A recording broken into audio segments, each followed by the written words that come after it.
بسم اللہ الرحمن الرحیم۔ اللہ کے نام سے شروع کرتا ہوں جو بڑا مہربان نہایت رحم والا ہے۔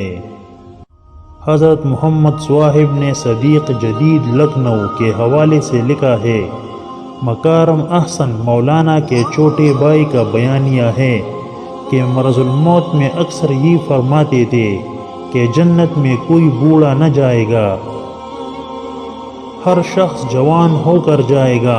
چنانچہ جیسے وہ اپنے وقت موعود کے قریب ہوتے جا رہے تھے، ان میں جوش و مسرت بڑھتا جا رہا تھا، یہاں تک کہ جس رات سفر آخرت طے تھا، اس میں تو فرد امسات سے بے قابو ہوتے جا رہے تھے، اور اسی عالم میں فرحت میں بظاہر سو بھی گئے۔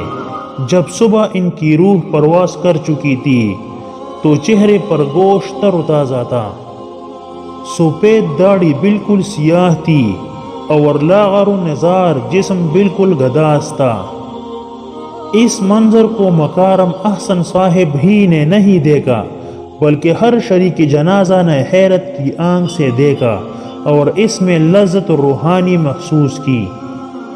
مولانا کے جنتی ہونے کے اس سے زیادہ واضح نشانی اور کیا ہو سکتی ہے؟ محترم ناظرین، میں امید کرتا ہوں کہ آپ کو میری یہ ویڈیو پسند آئی ہوگی۔